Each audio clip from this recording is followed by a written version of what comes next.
पांचवा, छठा और सातवां प्रावधान को देखने जा रहे हैं। पांचवा प्रावधान क्या है?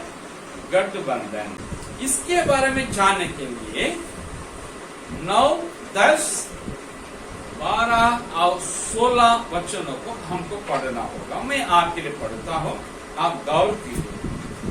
उत्पत्ति 9 अध्याय 9वां वचन, सुनो, मैं तुम्हारे साथ और तुम्हारे पश्चात जो तुम्हारा वंश होगा उसके साथ भी वाचा बांधता हूँ, और सब जीवित प्राणियों से भी जो तुम्हारे संग हैं, क्या पक्षी, क्या घरेलू पशु, क्या पृथ्वी के सब बनेले पशु, पृथ्वी के जितने जीव जंतु जहाज से निकले हैं।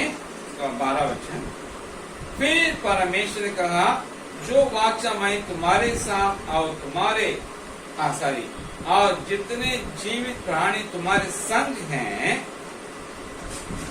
उन सबके साथ भी युग युग की पीढ़ियों के लिए बांधता हूँ, उसका यह चिन्ह है।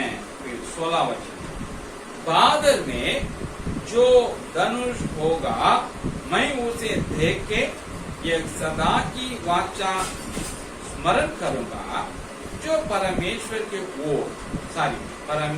के और पृथ्वी पर के सब जीवित शरीरधारी प्राणियों के बीच बांधी है। अब यहाँ देखते हैं, ये है गठबंधन।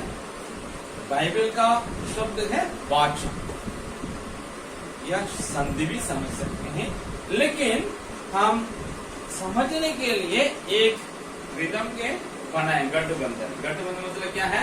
अलायंस। राजनीति नेता लोग करते हैं पार्टी, आपस में क्या करते हैं? गठबंधन बनाते हैं, अलायंस बनाते हैं ना। ठीक इस प्रकार परमेश्वर भी गठबंधन बनाया। किसको? वो एक पार्टी थी अकेला। दूसरी पार्टी क्या है? नूह, उनकी पत्नी, उनके 3 पुत्रों और 3 बहुरानियां, 8 जन है। जल प्रलय के बाद ये नई दुनिया में मात्र 8 जन है। और ये 8 जन कौन है? आने वाले पृथ्वी के सारे पीढ़ियों का एक प्रतिनिधि के रूप में है। तो ये 8 जन है। आज के साथ जल प्रलय के बाद, जल प्रलय में जो सारे जीव जंतु मर गए, इतना लैंड में, जमीन में रेंगते हैं और चलते हैं, बनेले पशु, घरेलू पशु, रेंगने वाले और आकाश में उड़ने सारे पक्षियां, इन लोग सब मर गए। कुछ एक जीव मतलब प्रजाति एक जोड़ बचाया गया है।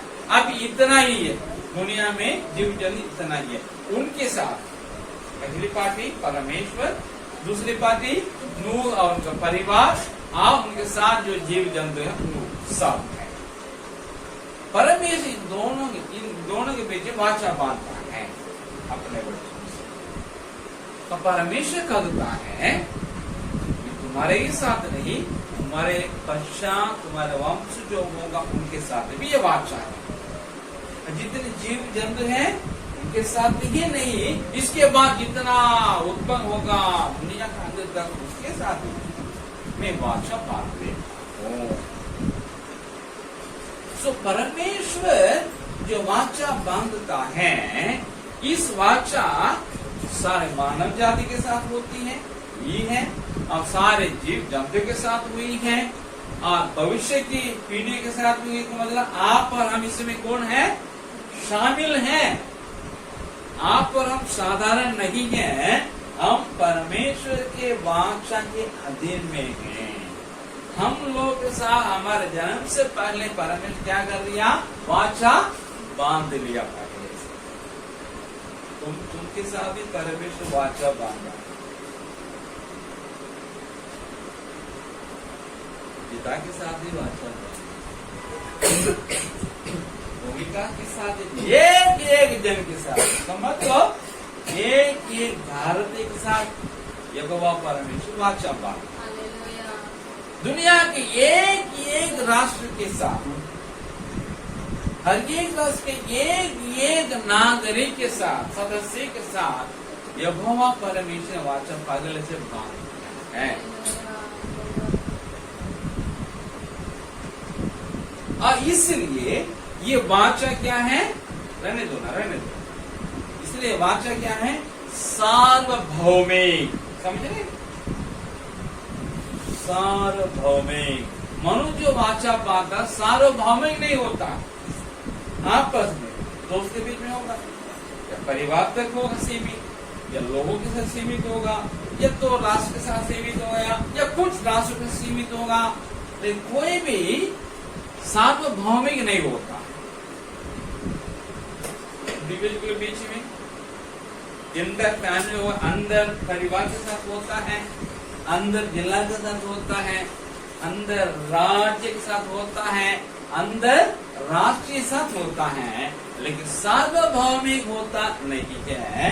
परमेश्वर की वाचा जो हुई है नूर उनके परिवार के द्वारा हमारे साथ, हर आने वाला हमारी पीढ़ी के साथ, ये वाचा सार्वभौमिक। समझ पा रहा? ये इसका स्पेशलिटी। और न केवल सार्वभौमिक है, और परमेश्वर ये सदा की वाचा करता है, सदा की वाचा।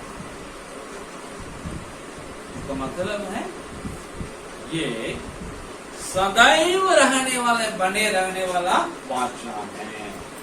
पहली वाचा जब आदम ने पाप किया रद्द हो गया, है ना? दूसरी वाचा रद्द हुई नहीं, चल रही है। और तीसरी वाचा जो अब हम अध्ययन कर रहे हैं, वो दूसरी वाचा का क्या कर दिया? दृढ़ कर दिया, पुनः दृढ़ कर दिया, करके कुछ ऐड किया, उसके साथ कुछ जोड़ दिया। जैसा खाना में मांसाहारी जोड़ा गया है, समाज में प्रशासन सरकार को बनाया गया है, पर उसके द्वारा राज करता है। ये है तीसरी वाचा में हुई है। इसलिए ये वाचा आगे तक बनी रहती है, आगे भी बनी रहेगी, इसलिए सदैव की वाचा है। सार्वभौमिक भी है और सदैव भी है। और मनुष्य वाचा बांधता है, वे आपस में एक दूसरे को भलाई पहुंचाने के लिए, छोड़ेंगे तो बुराई भी भुगतना पड़ेगा, हानि भी भुगतना पड़ेगा। मतलब वहां एक शर्त रहता है, ऐसा करने से ऐसा होगा, ऐसा नहीं करने से ऐसा नहीं होगा। लेकिन परमेश्वर की वाचा ऐसी नहीं है। वो बिना शर्त का है। ये वाचा में बने रहने से परमेश्वर कोई भलाई नहीं होगी, लेकिन किसकी भलाई होगी? वाचा में बंधे गए मानव जाति के लिए भलाई होगी और जीव जंतुओं के लिए भी भलाई होगी। ये बात है। इसका मतलब हम क्या समझ रहे हैं? परमेश्वर वाचा बांधा है, सार्वभौमिक बांधा है और सदैव की वाचा बांधा है। इससे हमको समझ में क्या आ रहा है? ये आ रहा है परमेश्वर वो है जिसने सृजा। मतलब पूछ रहे हैं हु इज गॉड? परमेश्वर कौन है? हर धर्म वाले अपना अपना ईश्वर को भगवान कहते हैं या कुछ परमेश्वर कहते हैं। इन आपस में क्या होता है? झगड़ा होता है, कभी मतभेद होता है। लेकिन बाइबल बताती है परमेश्वर वो है जो सृजन आकाश पृथ्वी सबको जो सृजा, आकाश के जितने गण देखते सबको जिसने सृजा, आपको मुझे को जिसने सृजा वो है परमेश्वर। और वो है अनुग्रहकारी है, मतलब कृपालु है, वो प्रेमी है और वो सदैव रहने वाला परमेश्वर, सनातन परमेश्वर। सनातन मतलब जिसकी आदि भी नहीं है, अंत भी नहीं है, जो खुद आदि है, खुद अंत है।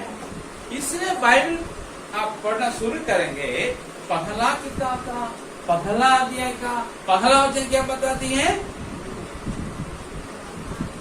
आदि में परमेश्वर ने आकाश और पृथ्वी की सृष्टि की।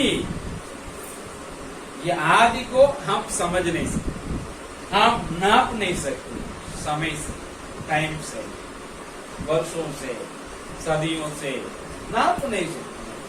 तो हमारे समझ से परे हैं, हमारे नाप से परे हैं। इसलिए यूहन्ना पुस्तक में पहला अध्याय के पहला वचन में यूहन्ना जो यीशु मसीह के चेले था वो लिख रहा है, आदि में वचन था और वचन परमेश्वर के साथ था और वचन परमेश्वर था। उसी अध्याय का 14 वचन में लिखा है, वो वचन देहधारी हुआ और हमारे बीच में वास किया, डेरा किया, हमने उसको देखा और वो पिता का एकलौता पुत्र का महिमा। व्यवस्था मूसा के द्वारा मिली, मतलब बाइबल परमेश्वर के संत के द्वारा मिली, भक्त जन के द्वारा, लेकिन अनुग्रह और सच्चाई यीशु मसीह के द्वारा मिली, जो है वचन का देहधारी। तो बाइबल बताती है आदि में जो परमेश्वर था वो सृजनहार, जिस वचन के द्वारा उसने सृजा वो वचन बाद में मानव बना, जिसमें परमेश्वर के पूरी परिपूर्णता वास किया और उसमें परमेश्वरत्व है। उसका दिया गया एक नाम पहचान के लिए यीशु, जीसस, जिसका मतलब है लोगों को मुक्ति देने वाला, पापों से उद्धार करने वाला है। इसलिए ये परमेश्वर जिसकी चर्चा हम बाइबल द्वारा करते हैं, जिसकी चर्चा पवित्र बाइबल करते हैं, वो यहोवा है जो यीशु मसीह में प्रकट हुआ है। वो सनातन परमेश्वर है, सनातन का परमेश्वर है, वो अनुग्रहकारी है, वो प्रेमी है, वो सचमुच में रक्षक, भक्षक नहीं है, रक्षक है। वो वाचा बांध के लोगों का रक्षा करता है, लोग उनको नहीं मानने के बावजूद उनकी रक्षा करता है। और ये परमेश्वर अपने को कैसे पेश करता है लोगों के सामने? हथियार से लैस नहीं, घातक हथियार से लैस नहीं, कलवरी एक क्रूस में टंगा हो, वो परमेश्वर प्रेम को दर्शाता। मानव जाति के लिए एक व्यक्ति को मरना था, निर्दोष व्यक्ति को, वो व्यक्ति बना परमेश्वर के वचन, देहधारी बना यीशु नामे, जीसस नामे। वो क्रूस में सारी मानव जाति के पापों को लेकर तो मरा, वो सारे मानव जाति के पापों को प्रायश्चित है। इसलिए ये परमेश्वर प्रेम वहां प्रकट हुआ।